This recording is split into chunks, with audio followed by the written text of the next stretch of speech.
So இந்த வீடியோவில் வந்து நம்ம ஓமை தொடரினுடைய பொருள் அறிதல் இந்த டாபிக் தான் பார்க்க போகிறோம். ஸோ ஒரு சைடில் வந்து பார்த்திங்கன்னா ஓமையும், அதுக்கு அடுத்த சைடில் வந்து அது அர்த்தத்தையும் இந்த பிடிஎஃப்ல வந்து நம்ம மேக் பண்ணியிருக்கோம். ஸோ இப்போ வீடியோக்குள்ளே போகலாமா? ஸோ ஃபஸ்ட்டு வேர்டு என்னென்னு பாருங்கள். தாமரை இலை நீர் போல. இதுக்கு என்ன அர்த்தம் அப்படின்னு பார்த்தீங்கன்னா, ஈடுபாடு இல்லாமை அல்லது பற்றின்மை அர்த்தம். அதாவது ஒன்று மேலே வந்து நம்ம இன்ட்ரெஸ்ட் காட்ட மாட்டோம்ல, ஸோ அந்த மாதிரி தான் தாமரை இலையில் எப்படி வந்து தண்ணி வந்து நிற்காதோ அந்த மாதிரி வந்து நம்ம ஈடுபாடாமல் இல்லாமல் இருக்கிறது தான் இதுக்கு வந்து மீனிங்.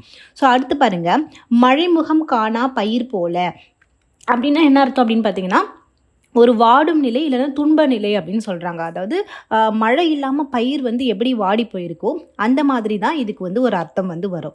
ஸோ அடுத்து பாருங்கள், கண்ணினை காக்கும் இமை போல அப்படின்னு சொன்னால் பாதுகாப்பு. நம்ம கண்களை வந்து இமை தானே பாதுகாக்குது. ஸோ அந்த மாதிரி பாதுகாப்பு அப்படின்றதான் இதுக்கு மேல்.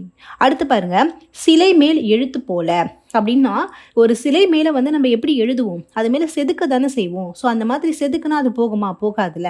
ஸோ அந்த மாதிரி தான் இதுக்கு என்ன மீனிங் அப்படின்னு பார்த்தீங்கன்னா, நிலைத்திருத்தல் அப்படின்றது வந்து மீனிங்.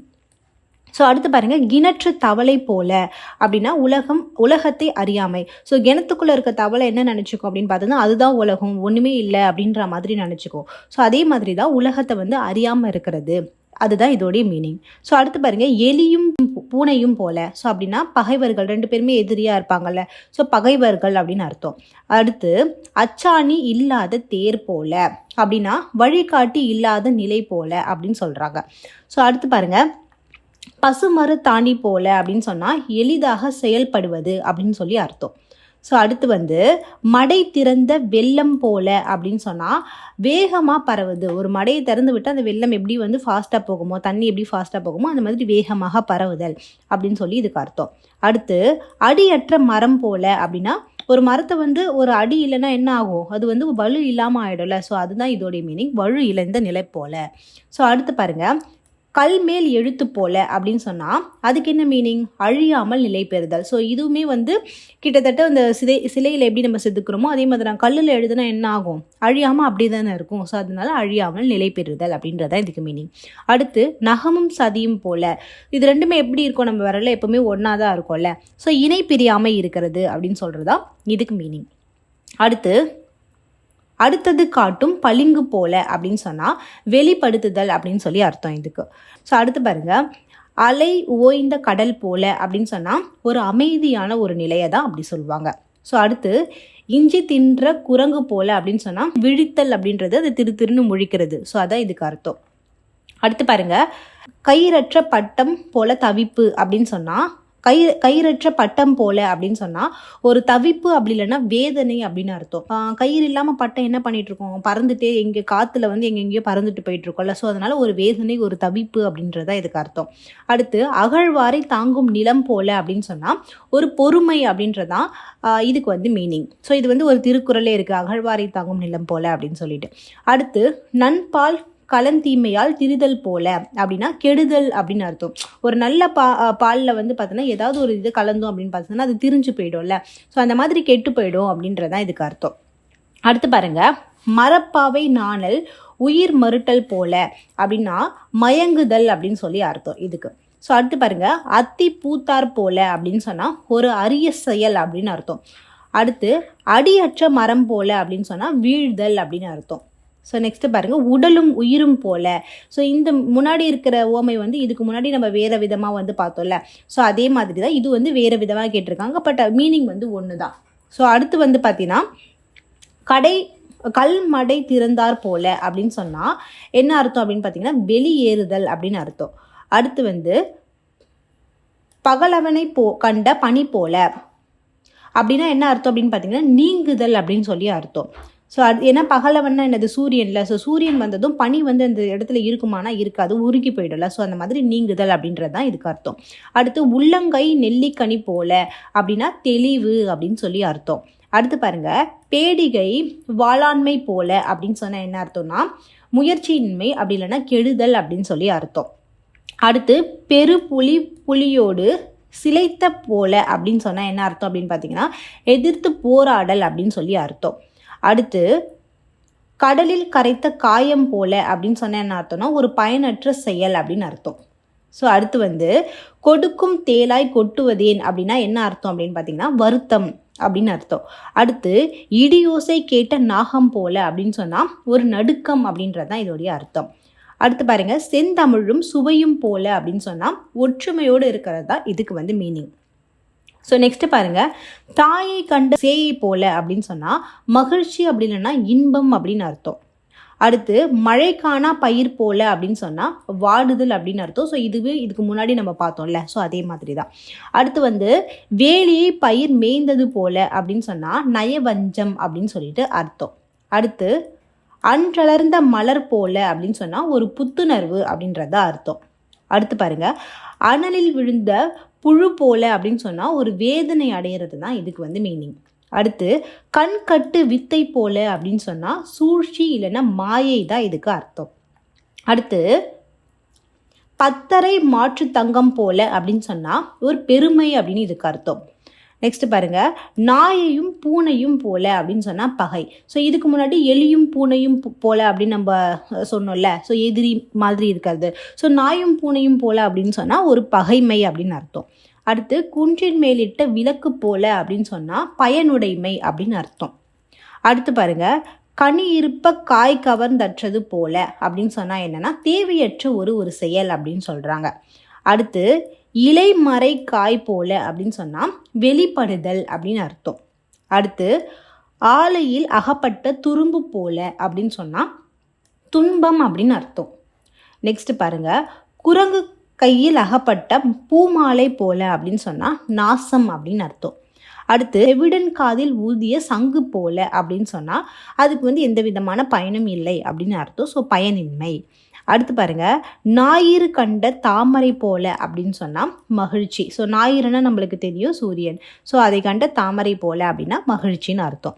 அடுத்து நீர் மேல் எழுத்து போல அப்படின்னு சொன்னால் நிலையற்றது. ஸோ நீர் மேலே எதுனா எழுதுனா அது வந்து இருக்குமானா இருக்காது. ஸோ அதனால் நிலையற்றது அப்படின்றத இதுக்கு அர்த்தம்.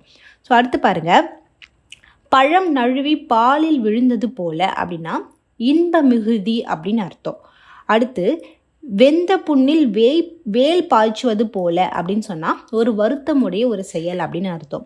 அடுத்து அனரில் பட்ட மெழுகு போல அப்படின்னு சொன்னால் உருகுதல் அப்படின்னு அர்த்தம். ஏன்னா மெழுகு வந்து நெருப்புக்கிட்ட கொண்டு போனால் என்ன ஆகிடும், உருகிடும்ல. ஸோ அதனால் இது உருகுதல் அப்படின்னு அர்த்தம். அடுத்து குளிக்க போய் சேற்றை பூசி கொண்டு வருவது போல அப்படின்னு சொன்னால் ஒரு குறும்பு செயல் அப்படின்னு அர்த்தம்.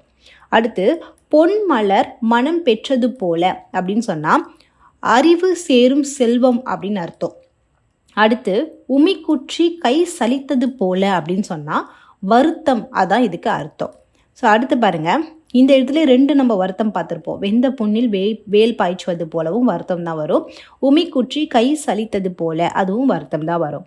அடுத்து பாருங்க, கண்ணிலாதான் கண் பெற்று இழந்தது போல அப்படின்னு சொன்னால் ஒரு தவிப்புன்னு அர்த்தம். திடீர்னு கண்ணு தெரியாத ஒருத்தனுக்கு கண்ணு தெரிஞ்சுட்டு மறுபடியும் அது இழந்து போயிடுச்சு அப்படின்னு சொன்னால் அவனுக்கு எவ்வளோ ஒரு தவிப்பாக இருக்குமோ, அதனால இங்கே தவிப்பு அப்படின்றது அதுக்கு மீனிங். அடுத்து கரையான் புற்றெடுக்க நாகம் குடி புகுந்தது போல அப்படின்னு சொன்னால் அத்துமீறல். அதாவது கரையான் வந்து புற்று வந்து என்ன பண்ணி வச்சுருக்கோம், கட்டி வச்சுருக்கோம். அதில் நாகம் போய் குடி புகுந்துச்சு அப்படின்னு சொன்னால் அது என்னது, அத்துமீறல் ஒரு செயல் தானே. ஸோ அதனால் இதுக்கு அத்துமீறல் தான் மீனிங். அடுத்து பாருங்க, அச்சில் வார்த்தார் போல அப்படின்னு சொன்னால் ஒரே சீராக அப்படின்னு சொல்கிறாங்க. அடுத்து அவளை நினைத்து உரலை இடித்தார் போல அப்படின்னு சொன்னால் கவனம் இல்லாமை அப்படின்னு அர்த்தம். ஸோ இது இங்கே வரணும், கவனம் இல்லாமை அப்படின்னு சொல்கிறது தான் இதுக்கு அர்த்தம். அடுத்து பாருங்க, ஆப்பறைந்த மரம் போல அப்படின்னு சொன்னால் என்ன அர்த்தம் அப்படின்னு பார்த்தீங்கன்னா உறுதி அப்படின்னு அர்த்தம். ஸோ அடுத்து வந்து அழுத பிள்ளைக்கு வாழைப்பழம் போல அப்படின்னு சொன்னால் ஏமாற்றுதல் அப்படின்னு சொல்லி அர்த்தம். ஸோ நெக்ஸ்ட்டு பார்க்கலாம், அரை கிணறு தாண்டியவன் போல அப்படின்னு சொன்னால் ஆபத்து அப்படின்னு அர்த்தம். அடுத்து ஆப்பசைத்த குரங்கு போல அப்படின்னா சிக்குதல் அப்படின்னு அர்த்தம். ஸோ இது ரீசெண்டாக இப்போ நடந்த எக்ஸாமில் வந்து கேட்டிருந்தாங்க Group 4ல். ஸோ இது ரொம்ப முக்கியமான ஒரு வார்த்தை. ஆப்பசைத்த குரங்கு போலனா சிக்குதல் அப்படின்னு அர்த்தம். அடுத்து ஆழம் தெரியாமல் காலை விட்டது போல அப்படின்னு சொன்னால் திட்டம் இல்லாமை அப்படின்னு அர்த்தம். அதாவது எந்த விதமான ஒரு முன் நடவடிக்கையும் எடுக்காமல் ஒரு செயலை செய்கிறது தான் வந்து ஆழம் தெரியாமல் காலை விட்டது போல அப்படின்னு அர்த்தம். அடுத்து பாருங்க, இரும்பை கண்ட காந்தம் அப்படின்னு சொன்னால் கவர்ச்சி அப்படின்னு அர்த்தம். ஸோ அடுத்து பாருங்க, உடும்பு பிடி போல அப்படின்னு சொன்னால் பிடிப்பு, அப்படியே டைட்டாக பிடிச்சிக்குவாங்கன்னு சொல்லுவாங்கள்ல. ஸோ அதுதான். அடுத்து உமையும் சிவனும் போல அப்படின்னு சொன்னால் அவங்க 2 பேரும் நட்பாக இருக்காங்க அப்படின்னு சொல்கிறாங்க. ஸோ அது உமையும் சிவனும் போல நட்பு. அடுத்து வந்து பாருங்கள், உச்சந்தலையில் ஆணி அரைந்தது போல அப்படின்னு சொன்னால் எப்படி உச்சந்தலையில் ஆணி அரைஞ்சிச்சுன்னா எப்படி ஒரு டக்குன்னு இறங்கிடுமோ அந்த மாதிரி ஒரு உறுதித்தன்மையை தான் வந்து இந்த மாதிரி சொல்கிறாங்க. அடுத்து ஊமை கண்ட கனவு போல அப்படின்னு சொன்னால் கூற இயலாத வேதனை. ஸோ ஒரு வார்த்தைகளால் எக்ஸ்பிரஸ் பண்ண முடியாதுல்ல, ஸோ அந்த விஷயத்தை தான் கூற இயலாத வேதனை அப்படின்னு சொல்கிறாங்க. அடுத்து எள்ளில் எண்ணெய் போல அப்படின்னு சொன்னால் மறைவு அப்படின்னு அர்த்தம். ஸோ அடுத்து பாருங்கள், எட்டா பழம் புளித்தது போல அப்படின்னு சொன்னால் ஒரு ஏமாற்றம் அப்படின்னு அர்த்தம். அடுத்து ஏழை பெற்ற செல்வம் போல அப்படின்னு சொன்னால் மகிழ்ச்சி அப்படின்னு அர்த்தம். அடுத்து பிடாரியை ஓட்டினார் போல அப்படின்னு சொன்னால் விரட்டல் அப்படின்னு அர்த்தம். ஸோ பேய், பிடாரி, பேய், ஸோ அந்த மாதிரி ஏதாவது ஒன்று ஓட்டுனாங்கன்னா என்ன அர்த்தம், விடுவாங்க அப்படின்னு சொன்னால் விரட்டி அடிப்பாங்கள்ல, ஸோ அதை தான் அப்படி சொல்கிறாங்க. அடுத்து கண் கெட்ட பின் சூரிய நமஸ்காரம் போல அப்படின்னு சொன்னால் தாமத உணர்வு, அதாவது காலம் தாழ்த்தி நம்ம அந்த விஷயத்தை செஞ்சோம் அந்த மாதிரி சொல்கிறது தான் இதுக்கு மீனிங். அடுத்து கடை தேங்காய் எடுத்து வழி பிள்ளையாருக்கு உடைத்தது போல அப்படின்னு சொன்னால் மதிப்பற்ற ஒரு செயல் அப்படின்னு சொல்லி அர்த்தம். ஸோ அடுத்து பாருங்கள், கண்ணை கட்டி காட்டில் விட்டது போல அப்படின்னு சொன்னால் ஒரு கலக்கம். சரி, கண்ணை கட்டி காட்டில் விட்டுட்டாங்கன்னா நம்மளுக்கு எதுவுமே தெரியாதுல்ல, ஸோ அந்த இடத்துல நம்ம என்ன பண்ணுவோன்றது தெரியாமல் ஒரு கலங்கி போய் நிற்போம்ல, அதை தான் இங்கே சொல்கிறாங்க. அடுத்து காட்டு தீ போல அப்படின்னு சொன்னால் வேகமாக பரவுதல். காட்டில் வந்து ஒரு சின்ன நெருப்பு வச்சா கூட அது எப்படி பக்கத்தில் தீப்பிடிச்சு பரவுதோ, ஸோ அதை தான் இங்கே சொல்கிறாங்க வேகமாக பரவுதல் அப்படின்றது மீனிங். அடுத்து பச்சை மரமில்லா கொடி போல அப்படின்னு சொன்னால் ஆதரவின்மை அப்படின்னு சொல்லி அர்த்தம். அடுத்து கோலை எடுத்தால் குரங்கு போல அப்படின்னு சொன்னால் ஒரு பயம் அப்படின்னு அர்த்தம். இது வந்து கொம்பு எடுத்தால் தான் குரங்கு ஆடும் அப்படின்னு சொல்கிற மாதிரி ஒரு பழமொழி நம்ம சொல்லுவோம்ல, அந்த மாதிரி தான். கோலை எடுத்தால் குரங்கு போல ஒரு பயம் உண்டாகும் இந்த உணர்வை சொல்கிறாங்க. அடுத்து சர்க்கரை பந்தலில் தேன் பொழிந்தால் போல அப்படின்னு சொன்னால் ஒரு இன்பம். ஆல்ரெடி அது சர்க்கரையாக இருக்குது, ஸோ அதுலேயும் தேன் பொழிந்தால் போல் எப்படி இருக்கும், இன்னும் ஒரு இனிமையாக தானே இருக்கும், ஸோ இன்பமாக இருக்கிறது அப்படின்னு அர்த்தம். அடுத்து சாயம் போன சேலை அப்படின்னு சொன்னால் மதிப்பிழப்பு. இந்த சாயம் போன சேலையை நம்ம திருப்பி யூஸ் பண்ணுவோமா அப்படின்னு கேட்டால் கிடையாது. ஸோ அந்த மாதிரி தான் வந்து மதிப்பிழந்து போயிடுவோம், மதிப்பிழம்பாமல் இதுவாயிடுவோம் அப்படின்றதான் இதோடைய மீனிங். அடுத்து சித்திர புதுமை போல அப்படின்னு சொன்னால் அழகு அப்படின்னு அர்த்தம். அடுத்து சிவபூஜையில் கரடி போலனா ஒரு தேவையில்லாத வரவை தான் நம்ம அப்படி சொல்லுவோம், சிவபூஜையில் கரடி போல. அடுத்து சும்மா கிடந்த சங்கை ஊதி கெடுத்தால் போல அப்படின்னு பார்த்தோன்னா தேவையில்லாத ஒரு செயல் அப்படின்றது தான் இதுக்கு அர்த்தம். அடுத்து சேற்றில் பிறந்த செந்தாமரை போல அப்படின்னு சொன்னால் உயர்வு. சேற்றில் வந்து ஒரு தாமரை மலர்றதுன்னா அது எவ்வளோ அழகாக இருக்கும், ஸோ அந்த மாதிரி வந்து உயர்வு அப்படின்னு சொல்கிறதா இதுக்கு அர்த்தம். அடுத்து சொன்னதும் சொல்லும் கிளிப்பிள்ளை போல அப்படின்னு சொன்னால் அறிவு இல்லாமல், நான் சொல்கிறதையே நீ திருப்பி சொல்கிற அப்படின்னு சொன்னால் இப்போ நீங்கள் சுயமாக யோசித்து சொல்ல மாட்டாத ஒரு தன்மை இருக்கும்ல, ஸோ அதுதான் அறிவு இல்லாமை. சொன்னது சொல்லும் கிளிப்பிள்ளை போல அப்படின்னு சொல்கிறாங்க. அடுத்து திருடனை தேள் கொட்டியது போல அப்படின்னு சொன்னால் வேதனை தண்டனை. அதாவது ஒரு திருடனை வந்து திருட வந்த இடத்துல அவனுக்கு தேள் கொட்டிடுச்சுன்னா அதை அவனால் கத்தவும் முடியாது, வெளிப்படுத்தவும் முடியாதுல்ல, ஸோ அது வந்து அவன் திருடினதுக்கான தண்டனையாகவும் இருக்கலாம், ஸோ அவன் வந்து அந்த வேதனையாகவும் அடைவாள் அந்த வழியால், ஸோ அதை தான் இங்கே சொல்கிறாங்க.